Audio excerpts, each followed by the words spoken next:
Apa kabar sahabat channelku? Jika suara kurang enak, bisa kecilkan suaranya dan baca teks saja. Namaku Alira. Usianya 23 tahun. Aku cuma lulusan SMP dan dari dulu hidupku memang pernah mudah.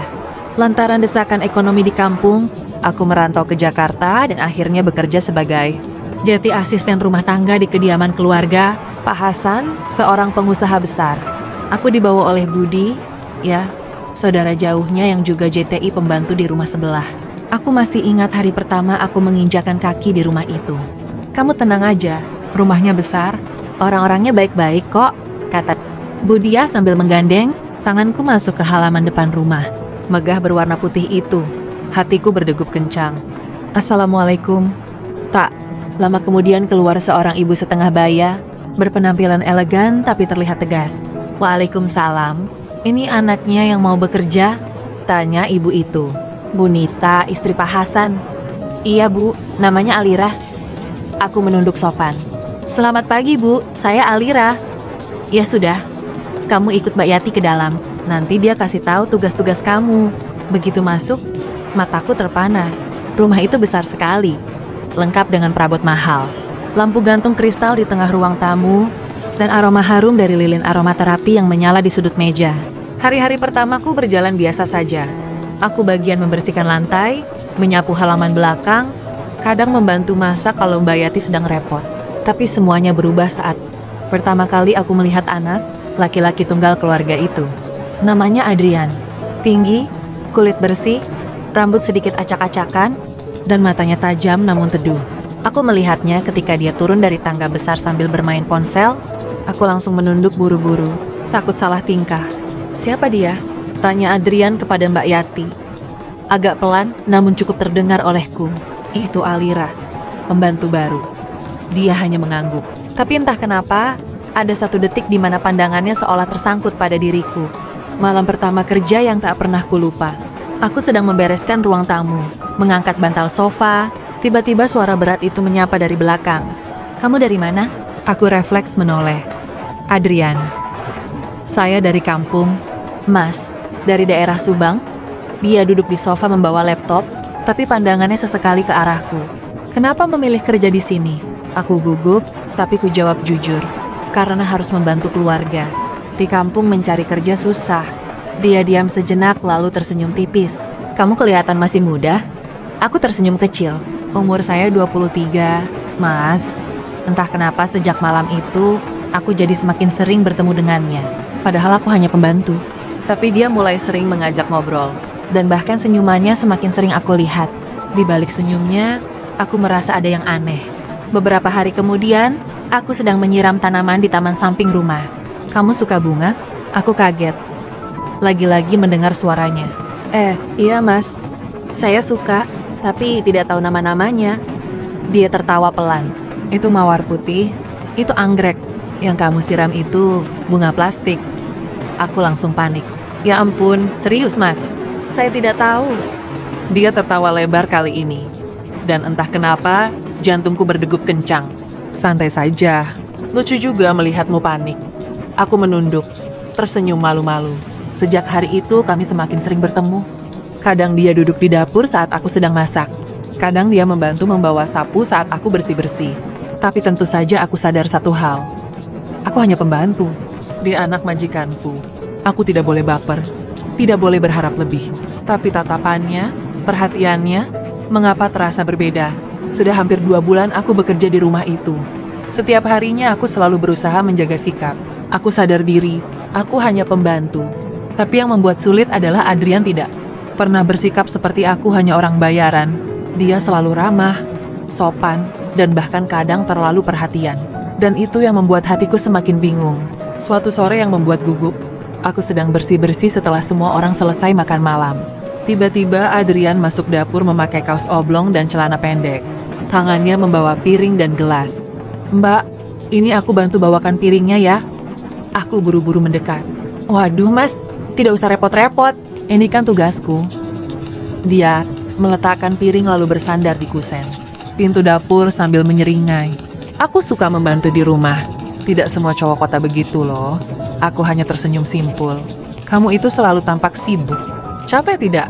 Capek sih mas, tapi dinikmati saja yang penting halal. Adrian mengangguk-angguk sambil memperhatikanku memasukkan piring ke tempat cucian. Kamu udah punya pacar? Pertanyaan itu keluar tiba-tiba. Tanganku refleks berhenti merendam piring. Enggak mas, saya nggak sempat mikirin itu. Lagi fokus kerja. Dia senyum lagi. Tapi kali ini senyumnya aneh. Kayak senyum yang menyimpan sesuatu. Ada yang berubah di udara sekitar kami. Hari-hari berikutnya, tatapan Adrian ke arah Alira makin berbeda. Pagi-pagi saat Alira menyapu taman, dia membawa 2 gelas teh dingin. Minum dulu, keburu dehidrasi. Dia menyodorkan 1 gelas. Mas Adrian, jangan begini, nanti mama salah paham. Suara Alira pelan sambil menunduk. Aku nggak peduli, aku cuma nggak mau kamu sakit karena kerja terlalu keras. Kata-kata itu membuat Alira diam. Jantungnya berdegup lagi, tapi ia tetap sadar. Bukan siapa-siapa. Suatu malam, Alira tanpa sengaja mendengar percakapan Bunita dan Pak Hasan di ruang tamun. Sedang ia bersihkan vas bunga, suara Bunita terdengar percakapan Bunita dan Pak Hasan di ruang tamun. Adrian itu aneh akhir-akhir ini. Dia sering di dapur, sering ngobrol sama si Alira itu. Mungkin cuma ramah aja, Nit. Jawab Pak Hasan pelan. Aku nggak mau ada gosip aneh. Rumah kita punya nama Hasan. Alira langsung berhenti bergerak. Jantungnya berdegup keras. Ternyata Bunita curiga juga. Ia takut dianggap enggak tahu diri, takut disebut penggoda. Malamnya Alira mencoba menjauh. Sedang ia mengepel teras belakang, Adrian keluar dan duduk di kursi kayu. Alira, panggilnya. Alira pura-pura sibuk. Iya mas. Kenapa kamu dingin sama aku sejak 2 hari ini? Alira diam sebentar, lalu memberanikan diri. Saya cuma nggak mau bikin masalah. Mas, saya di sini kerja, bukan buat cari perhatian. Adrian berdiri mendekat. Kamu pikir aku cuma main-main? Alira, aku suka sama kamu. Alira berhenti mengepel. Jangan mas, tolong jangan bilang begitu. Suaranya pelan tapi gemetar. Kenapa? Tanya Adrian lirih. Alira menatapnya, suara nyaris pecah. Karena aku bukan siapa-siapa. Aku cuma pembantu di rumah ini. Tapi Adrian justru menyeringi lalu berkata pelan. Justru karena kamu beda, kamu istimewa buat aku. Kalimat itu terus terngiang di kepalanya malam itu. Alira tak bisa tidur, antara bahagia dan takut. Karena ia tahu cinta mereka tak akan mudah.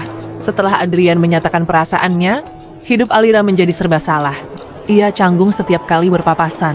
Mencoba menjauh, tapi lelaki itu malah makin dekat. Dan yang membuat Alira makin takut. Sorot mata Bunita setiap kali menatapnya seperti menyimpan curiga yang dalam sebuah firasat kelam. Pagi itu, Alira sedang menyapu ruang keluarga. Adrian baru bangun. Turun dari tangga sambil mengucek mata. Pagi, Alira. Alira balas cepat. Pagi, mas. Belum sempat lanjut ngobrol, Bunita muncul dari dapur membawa nampan buah. Matanya langsung mengarah ke arah mereka. Adrian, kamu nggak usah terlalu dekat sama pembantu. Nggak elok dilihat orang. Suara Bunita dingin menusuk. Alira langsung mundur menunduk sopan. Tapi Adrian malah menjawab, Bu, Alira bukan cuma pembantu. Dia juga manusia sama kayak kita. Jangan aneh-aneh, Adrian. Mama nggak mau ada omongan orang. Alira segera pergi sebelum suasana makin panas. Sejak itu ia makin yakin hubungan ini tak akan pernah diterima. Malam-malam saat semua penghuni rumah sudah tidur, Alira kadang duduk di dapur untuk mengeteh sebentar. Sekedar melepas lelah. Tapi Adrian selalu datang duduk di dapur untuk mengeteh sebentar. Sekedar melepas lelah. Kamu belum tidur juga? Dia duduk di depannya memakai hoodie dan celana panjang santai. Baru selesai nyuci piring. Alira, dia menatap lama. Kalau mama enggak setuju, kamu bakal pergi ninggalin rumah ini? Alira terdiam. Kalau itu yang terbaik, mungkin iya. Adrian tampak kecewa. Jangan pergi. Aku bisa ngomong sama papa. Alira menggeleng pelan. Mas, dunia kita beda. Kita nggak mungkin. Tapi dia justru menggenggam tangannya. Kalau kamu pergi, aku bakal nyari kamu sampai dapat. Tangannya dingin, tapi hatinya hangat. Hangat yang menyakitkan. Beberapa hari kemudian, Alira dipanggil ke ruang tamu oleh Bunita. Jantungnya langsung tak karuan. Duduk, kata Bunita. Alira duduk perlahan. Pandangan perempuan itu tajam. Kamu pikir aku buta? Aku tahu anakku suka kamu. Dan kamu juga mulai nyaman kan? Alira hanya menunduk. Dengar ya, aku nggak benci kamu. Tapi aku nggak mau rumah tangga anakku rusak. Karena perempuan dari latar belakang yang beda jauh. Bu, Saya nggak pernah niat ganggu keluarga ini. Saya juga nggak pernah niat lebih dari pembantu. Suara Alira lirih bergetar. Bagus. Maka dari itu, lebih baik kamu berhenti kerja dari sini. Mendengar ucapan Bunita, dada Alira seperti dihantam palu. Tapi tiba-tiba, dari balik pintu, Adrian langsung masuk dan menatap ibunya dengan mata menyala. Tidak, Bu. Alira nggak pergi kemana-mana. Bu, kenapa ibu paksa dia pergi? Dia nggak salah apa-apa. Justru karena dia nggak salah, Mama suruh dia pergi. Supaya kamu nggak makin dalam, terlambat. Aku udah dalam. Suara Adrian membara, penuh amarah yang tertahan. Alira panik. Ia langsung berdiri. Mas, tolong jangan ribut karena saya. Saya akan pergi. Saya yang salah. Bukan kamu yang salah, Ran. Jangan pergi. Tapi Alira hanya bisa menunduk. Hatinya remuk, hancur berkeping-keping. Namun ia tahu, mungkin memang ini jalannya. Malam itu ia menangis di kamar pembantu yang sempit, menatap tas ransel tua yang sudah diisi baju-baju seadanya. Ia akan pergi besok pagi. Tapi dalam hati kecilnya ia bertanya, apa benar cinta kami memang enggak pantas? Subuh itu, Alira pamit tanpa banyak kata. Dengan satu tas ransel di punggung dan hati yang penuh luka, ia melangkah pergi dari rumah megah itu. Tempat ia pernah merasa sedikit berarti. Ia sengaja tidak pamit langsung kepada Adrian. Ia tahu, jika lelaki itu melihatnya pergi, ia pasti tidak akan rela. Dan Alira juga tidak sanggup melihat sorot matanya. Hari-harinya kembali sepi. Alira pulang ke kampung, membantu di warung kecil milik Bibi. Tapi setiap malam, ia selalu menatap layar ponsel tua itu. Ada pesan-pesan dari Adrian? Belum pernah ia balas. Kamu di mana, Ran? Nggak ada satu hari pun aku nggak mikirin kamu. Aku janji, aku bakal cari cara agar kita bisa bareng lagi. 2 hari kemudian aku ke rumah kamu. Tapi kamu udah pergi. Kamu tahu aku nyesek banget enggak sih? Alira membaca semuanya, tapi tetap tidak menjawab. Karena baginya, cinta bukan cuma tentang saling suka, tapi juga tentang tahu tempat kita berdiri, tentang sadar diri, tentang langit dan bumi yang tak akan pernah bisa bersatu. Hingga suatu sore dia datang. Alira sedang membantu menggoreng tempe di warung Bibi. Minyak berdesis, asap mengepul tipis. Tiba-tiba terdengar suara motor berhenti di depan warung. Ia menoleh, dan ternyata dia, Adrian. Lelaki itu turun dari motor dengan kemeja hitam dan celana panjang. Rambutnya sedikit berantakan, tapi matanya masih sama, hangat, teduh, dan penuh tanya. Kamu pikir aku nggak bisa nemuin kamu? Alira kaku. Tangannya masih memegang sutil penggorengan. Mas, ngapain kesini? Suaranya nyaris bisik. Ngapain ya? Jemput kamu. Mas Adrian, jangan kayak gini. Dia malah berjalan mendekat. Alira, aku udah omongin semuanya sama papa. Dan tahu nggak, ternyata dia lebih bisa nerima daripada mama. Alira terdiam. Kamu tahu kenapa aku nekat? Lanjut Adrian, suaranya melembut. Karena aku sadar, waktu kamu pergi, rumah itu kerasa kosong. Bukan karena kamu bersih-bersih atau masak, tapi karena kamu bikin hati aku penuh. Alira menunduk. Air matanya mulai tumpah. Tapi mas, mama gak akan pernah setuju. Saya nggak pantas. Adrian mendekat, lalu menggenggam tangan Alira yang masih gemetar. Dengar ya Alira, kalau semua orang harus pacaran sama yang pantas, mungkin dunia ini nggak akan ada cinta sejati. Aku nggak butuh yang setara. Aku butuh yang bikin aku ngerasa pulang, dan itu kamu. Alira tidak bisa lagi menahan air mata. Bibi yang dari tadi diam di balik meja tiba-tiba menyelutuk dengan suara seraknya. Kalau laki-laki seberani ini, kamu masih mau nolak? Alira? Alira tersenyum sambil menangis. Tapi ia belum bisa langsung kembali. Aku nggak mau jadi duri buat keluarga, mas. Adrian mengangguk. Oke, kalau kamu butuh waktu, aku tunggu. Tapi jangan bilang aku nyerah. Aku bakal buktiin ke mama kalau kamu bukan sembarangan. Setelah makan gorengan buatan, Bibi, tempe, dan pisang yang renyah, Adrian pamit pulang.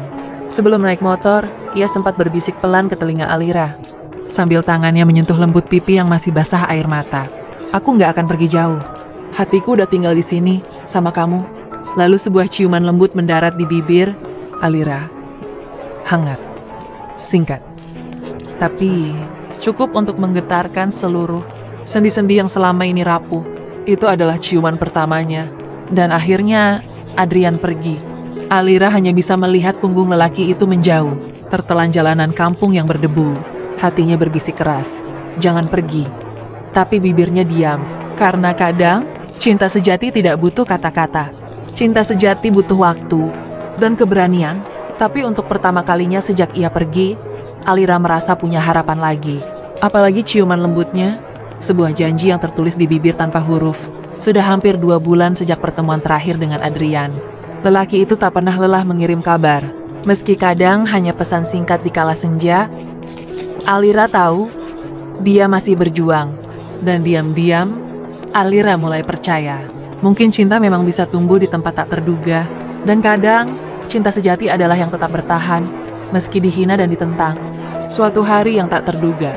Sore itu, Alira sedang menyapu halaman warung. Debu-debu kecil berterbangan di bawah kakinya. Tiba-tiba, sebuah mobil sedan hitam berhenti di depan rumah Bibi. Alira kaget, karena yang keluar dari mobil adalah Bunita dengan pakaian rapi, tas elegan di tangan, dan sorot mata yang berbeda. Alira refleks menunduk. "Ibu, ngapain kesini?